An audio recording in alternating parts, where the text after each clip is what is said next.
मणिपुर घने जंगल के किनारे बसा एक छोटा सा प्यारा गांव। माशाल्लाह। वहां एक घर था, बाहर से बिल्कुल ठीक ठाक, मगर अंदर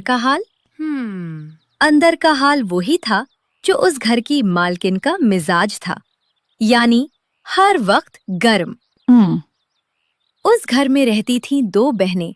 रज्जू 13 साल की, होशियार, हिम्मत वाली, चेहरे पर सुकून मगर आंखों में वो थकावट जो उस उम्र में नहीं होनी चाहिए। और तीजू 10 साल की, भूली, प्यारी, मासूम और इतनी सीधी कि जो दिल में आए फौरन मुंह से निकल जाए। अच्छा जी। एक बार नरगस बेगम ने पूछा, तीजो, बताओ, मैं अच्छी माँ हूँ ना? आप माँ कम ही है, अलार्म घड़ी ज्यादा है। नरगस बेगम का मुंह खुला रह गया। रज्जू खांसने लगी और तीजू बिल्कुल बेफिक्र बैठी रही। ये दोनों बहनें असल में बहुत अकेली थीं। उनकी माँ रहमत बीबी 3 साल पहले इस दुनिया को छोड़ गई थीं। और बाप ने दूसरी शादी कर ली। नरगस बेगम खुद को दुनिया की बेहतरीन सौतेली माँ समझती थीं। मैं तो इन बच्चियों के लिए सब कुछ करती हूँ। कितनी मेहनत करती हूँ मैं। जी हाँ, वो मेहनत करती थीं। रज्जो, उठो, पानी भरो, चूल्हा जलाओ, सोहन बहारो। और हाँ, मेरी चाय में आज शहद डालना, डॉक्टर ने कहा है सेहत के लिए अच्छा है। रज्जू उठ गई। बाहर अभी अंधेरा था। उसने एक लंबी सांस ली और काम शुरू कर दिया।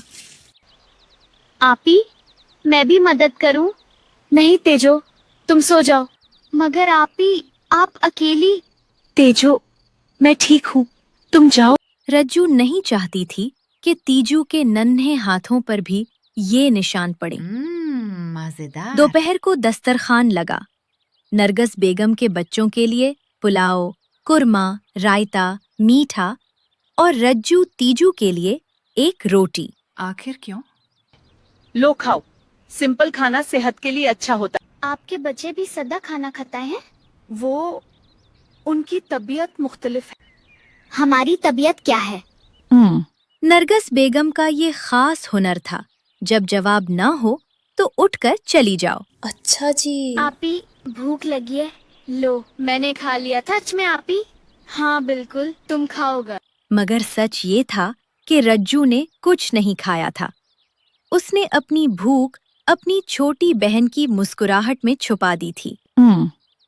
रात को जब सब सो जाते, रज्जू उठती, जाए नमाज बिछाती और हाथ उठा लेती। या अल्लाह, हमारी माँ तो तेरे पास है, यहाँ हमारा कोई नहीं, बस तू ही है। उसे खुश रखना और मुझे सब्र देना, आमीन। आंसू गिरते मगर दिल को सुकून मिलता, क्योंकि वो जानती थी अल्लाह सुन रहा है। अल्लाह हमेशा सुनता है। एक दिन नरगस बेगम ने नई फरमाइश की। वो क्या? जाओ जंगल से लकड़ियाँ लेकर आओ और जल्दी आना।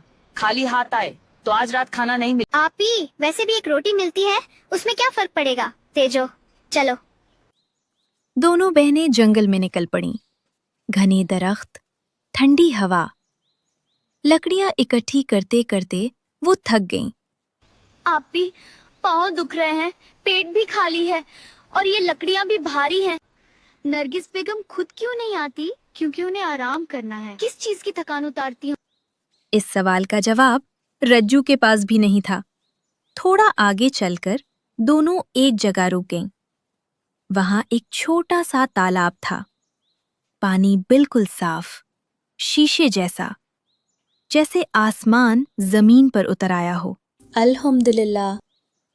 आपी, ये तालाब पहले कभी नहीं देखा। मैंने भी नहीं। अचानक पानी में हलचल हुई। एक सुनहरी मछली बाहर आई और बोली, राजो, तेजो, मेरी बच्चियां। आपी, मछली ने हमारा नाम लिया। मैंने सुना तीजू। डरो मत मेरी जानू, मैं तुम्हारी माँ हूँ, रहमत। अल्लाह ने मुझे भेजा है ताकि तुम अकेली ना रहो। अम्मा, अम्मा आप आ गई। या अल्लाह, शुक्र है तेरा। इस दिन के बाद जब भी वो तालाब आती, माँ उन्हें खाना देती। गरम रोटी, मीठे चावल, ताज़ा फल और वो प्यार जिसके लिए वो बरसों से तरस रही थीं। अम्मा, नरगिस बेगम के कुरमे से भी अच्छा है। तीजू, सच कह रही हूँ अम्मा। तीजू की सीधी बातें आसमान तक पहुंचती थीं, मगर खुशी हमेशा नहीं रहती। नरगिस बेगम को शक हुआ, अब ये दोनों जंगल से आती हैं, भूखी नहीं लगती। उनके चेहरे पर मुस्कुराहट कैसी? पीछा करो, देखो क्या चक्कर है। अगले दिन नरगिस बेगम की बेटी ने सब देख लिया, तालाब, मछली, खाना, सब। अरे अरे, मछली? मछली? बोलती मछली हमारे जंगल में? ठीक है, कल ये मछली मेरे घर में पकेगी। नरगिस बेगम ने फैसला कर लिया था, और नरगिस बेगम के फैसले हमेशा गलत होते थे, मगर वो मानती नहीं थी। अगली सुबह नरगिस बेगम जाल लेकर जंगल गईं, मछली पकड़ ली और पका दी। शाम को जब रज्जू और तेजू तालाब पहुंचे, अम्मा हम आ गईं। आज तेजू ने पानी खामोश था, कोई हलचल नहीं, कोई आवाज नहीं। अम्मा, अम्मा, अम्मा कहाँ गईं? आप ही बताओ। तेजू, आप भी?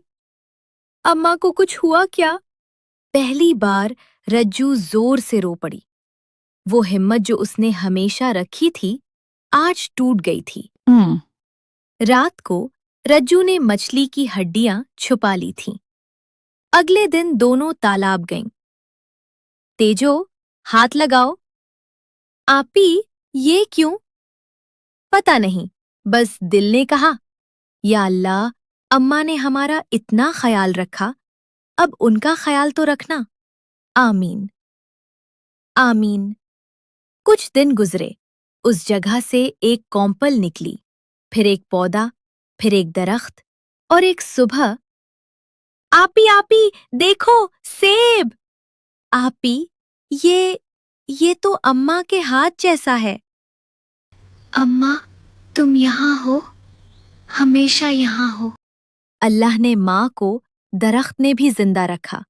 कुछ दिन बाद नरगिस बेगम ने एक नई चाल चली।